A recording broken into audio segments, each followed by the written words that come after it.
ఆంధ్రప్రదేశ్లో రేషన్ బియ్యాన్ని అక్రమ రవాణా చేస్తున్న వారి మీద ఉక్కుపాదం మోపేందుకు ఆంధ్రప్రదేశ్ ప్రభుత్వం సిద్ధమైంది. దానికి సంబంధించినటువంటి ప్రణాళికలను కూడా రూపొందించింది. ఈ డి గ్యాంగ్ ఎవరైతే ఉన్నారో వారి భరతం పట్టేందుకు ఇప్పుడు ఆంధ్రప్రదేశ్ ముఖ్యమంత్రి వర్యులు అలాగే ఉప ముఖ్యమంత్రి వర్యులు కూడా ఒక ప్రణాళికలను సిద్ధం చేశారంటూ కొన్ని వార్తలు వస్తున్న నేపథ్యంలో అసలు ఈ డి గ్యాంగ్ ఏంటి, ఈ డి గ్యాంగ్లో ఎవరెవరు ఉన్నారు, ఆ డి గ్యాంగ్ భర్తం పట్టేందుకు ఇప్పుడు ఆంధ్రప్రదేశ్ ప్రభుత్వం ఎటువంటి చర్యలు తీసుకోబోతుంది అనేది మనం విశ్లేషణ చేసుకునేటువంటి ప్రయత్నం చేద్దాం.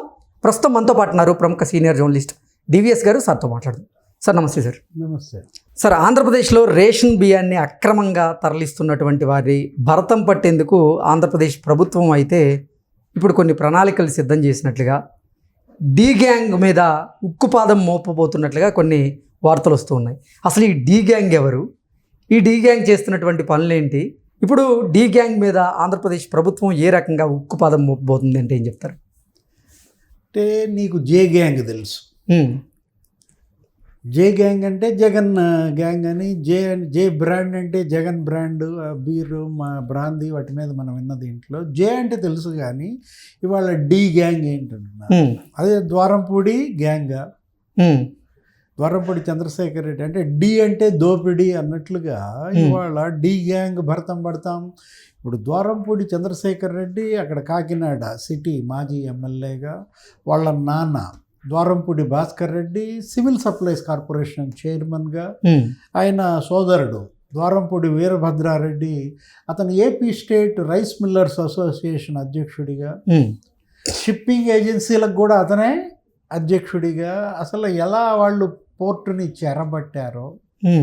ఇప్పుడు ఈ రేషన్ రైస్ మాఫియా ఇది ఒక ఆర్గనైజ్డ్ క్రైమ్ అంటున్నారు.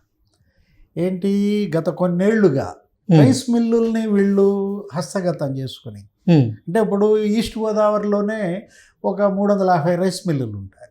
అవును, అంటే అది అన్నపూర్ణ కదా. నీకు గోదావరి జిల్లాలో ఏంటి రైస్ బౌన్గా చూస్తాం కదా, దేశానికే ధాన్యాగారం. కృష్ణా గోదావరి డెల్టా ఇవాళ అన్నపూర్ణ ఎవరికి అన్నపూర్ణ మారింది? మాఫియాకి, పేదలకి అన్నపూర్ణగా ఉండాల్సిన కృష్ణా గోదావరి డెల్టా ఈ రైస్ మిల్లుల మాఫియా. అదే ఇక్కడ చెప్తాంది. ఏంటి, గతంలో నువ్వు మీ ఊళ్ళో రైస్ మిల్ నీకు తెలుసు. రైస్ మిల్లులో నువ్వు కూడా కబడ్డీ ఆడి ఉంటావు ఊకలో. అక్కడ మిల్లు వెనకాల నీకు ఊక ఉంటుంది. ఏది, అదొక పెద్ద కొండల్లే ఉంటుంది. అదే బియ్యం ఆడిస్తే ఊక, దాంట్లో కబడ్డీ ఆడుతుంటాం. ఇసుకలు ఆడతారు, ఊకలు ఆడతారు మనకి గ్రామాల్లో పిల్లలంతా. ఇప్పుడు ఏ మిల్లుల దగ్గర నీకు ఊక ఉండదు. ఇప్పుడు కాకినాడ చుట్టుపక్కల ఒక 70 ఏముంటాయి మిల్లులు. మరి అది మిల్లు ఎందుకు? అది బియ్యం ఆడించడానికి రైస్ మిల్లా, బియ్యం మార్చడానికి రైస్ మిల్లా? అంటే ఈ రేషన్ బస్తాల్లో బియ్యం ఆ బస్తాల్లోకి మార్చడం, లేదు బియ్యాన్ని నూక చేయడం, లేదు ఆ బియ్యాన్ని ఇంకా వేరే వాటికి వాడటం, ఇథనాల్కి, ఈ పందులకు కూడా, ఈ కోళ్ళకి, లేకపోతే ఈ చేపలకి ఆక్వా ఫీడింగ్. అంటే ఈ సార్టెక్స్ యంత్రాలు ఈ మిల్లుల్లో పెట్టారంటే సరే చచ్చారు అనుకోవచ్చు వాళ్ళు. ఆ సార్టెక్స్ మిషన్స్ ఎక్కడ పెట్టారు? పోర్టు గోడౌన్స్లో పెట్టారు. ఇప్పుడు ఆ యాంకరేజ్ పోర్ట్ గోడౌన్స్లో, గోడౌన్ అంటే ఏంటి, అక్కడ బస్తాలు నిల్వ చేసుకోవటానికి. అక్కడ నువ్వు మరి మిల్లు పెడితే, ఇప్పుడు అది 2200 ఎకరాల విస్తీర్ణంలో కాకినాడ పోర్ట్, యాంకరేజ్ పోర్ట్. దాంట్లో ఇతనికి ఒక 7 ఎకరాలు ఇచ్చారు. ఎవరికి? ఈ డి గ్యాంగ్, ఈ ద్వారంపూడి చంద్రశేఖర్ రెడ్డి వాళ్ళదేదో మానస ట్రేడింగ్ కంపెనీ, ఆ మానస ఎక్స్పోర్ట్స్, దానికి ఇస్తే అందులో 5 సార్టెక్స్ మెషిన్స్ ఉన్నాయి. అక్కడ సార్టెక్స్ మెషిన్స్కి అవసరం ఏంటి? ఇప్పుడు దానిపైన ఇవాళ దర్యాప్తు. ఇప్పుడు ఆ పోర్ట్ అధికారులను కూడా వాళ్ళపైన కూడా చర్యలు తీసుకుంటున్న నేపథ్యంలో నిన్న మంత్రివర్గ ఉపసంఘం, నిన్న అచ్చెన్నాయుడు, నాదెళ్ల మనోహర్ దానిపైనే కూర్చున్నారు. నిన్న మంత్రులు కూర్చుంటే అసలు డిప్యూటీ సీఎం వెళ్ళి ఇంటో కూర్చున్నాడు, సీఎం ఇంటో. చంద్రబాబు పవన్ కళ్యాణ్ భేటీ దీనిపైనే. ఏది, ఇవాళ రైస్ మిల్లర్ల భరతం పట్టాలా, ఈ మాఫియా ఇది రేషన్ రైస్ మాఫియా, పేదల పొట్టగొట్టి, ఉమ్. అది పేదల బియ్యం కదా. అవును. ఇప్పుడు 43 రూపాయలు ప్రభుత్వం వెచ్చించి రాష్ట్రం ఇచ్చేది. నువ్వు దానికి ఏం చేస్తున్నావు? ఒక 10,000 వెహికల్స్ కొన్నాడు. ఉమ్. ఏది ఈ రేషన్ డిస్ట్రిబ్యూషన్, ఇంటింటికి రేషన్ అన్నాడు. ఉమ్. అసలు జగన్ చూసావా ఎంత గమ్మత్తుగా చేస్తాడో? ఈ పనులు భలే ముచ్చటేస్తుంది. అతను ఆ వెహికల్స్ కొన్నది ఇంటింటికి రేషన్ ఇవ్వడానికని మీకు చెప్పాడు. ఓకే. కానీ ఎత్తుకుపోవటానికి ఇచ్చిన రేషన్ ఇచ్చినట్టే మళ్ళీ వాటిల్లో వెనక్కిపోతాయి. అంటే ఏంటి, నీకు 10 రూపాయలు కావాలా, బియ్యం కావాలా అంటాడు. ఆ బియ్యం తినడానికి పనికిరావు. వాళ్ళు ఏం చేస్తారు, 10 రూపాయలు తీసేసుకుంటారు, 33 రూపాయలు లాభం. ప్రభుత్వం 43 రూపాయలకి ఇచ్చిన బియ్యం వీళ్ళు మళ్ళీ 10 రూపాయలు కొంటున్నారు. అంటే ఆ బియ్యాన్ని మళ్ళీ ఎక్కడ తెస్తున్నారు? ఈ మిల్లుల్లో మరాడించి పాలిషింగ్ చేయటం, రీసైక్లింగ్.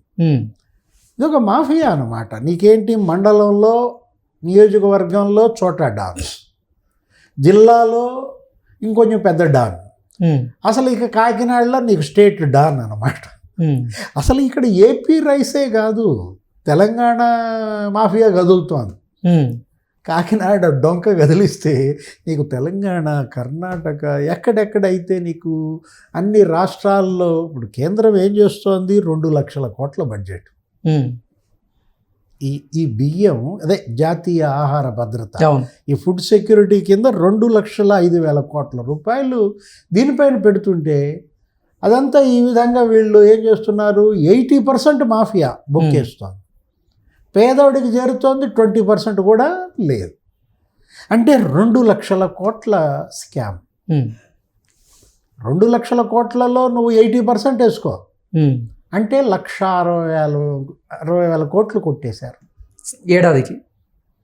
1,60,000 కోట్లు నువ్వు ఏడాదికి కొట్టేశారంటే మరి 5 ఏళ్లలో ఎంత కొట్టేసుంటారు? అక్కడ నీకు అర్థమైపోవటంలో 8 లక్షల కోట్లు అనమాట. అరే, ఒక సాధారణ స్టేట్ బడ్జెట్ 1,00,000 కోట్లు ఉంటుంది. అవును. చిన్న చిన్న స్టేట్స్, వాటి స్టేట్ బడ్జెట్, యాన్యువల్ బడ్జెటే 1,00,000 కోట్లు అనమాట. ఇలా సంవత్సర ఆదాయం ఈ రేషన్ మీదే 1,50,000 కోట్లు. అంటే ఇది ఒక ఆర్గనైజ్డ్ క్రైమ్గా, ఇది వ్యవస్థీకృత నేరం.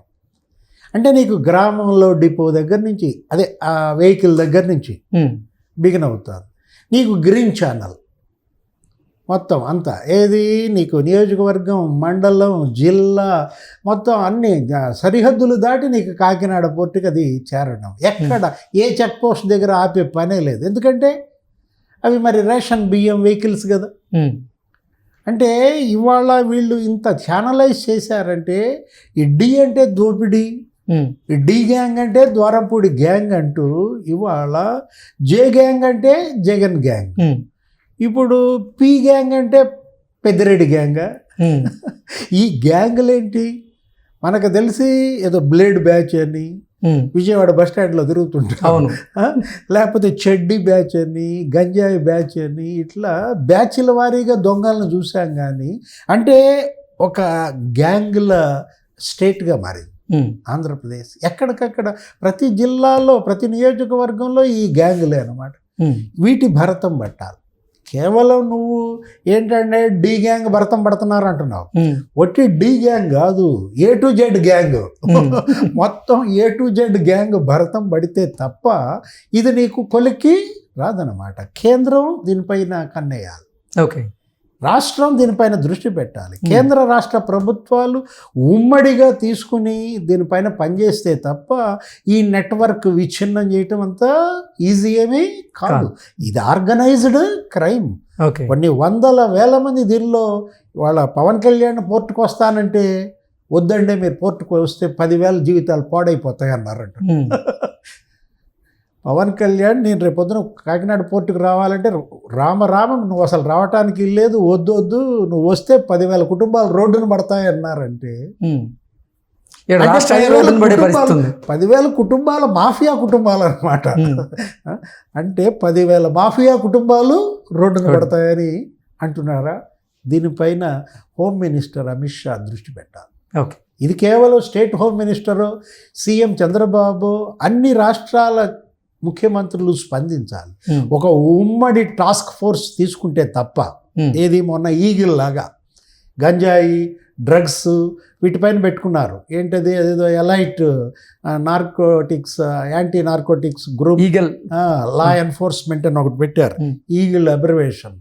ఇప్పుడు ఆ ఈగిల్ లాంటి ఈగిల్ పెడతారా, ఒక టైగర్ని పెడతారా, లయన్ పెడతారా, ఏదో ఒకటి తెచ్చి పెట్టండి.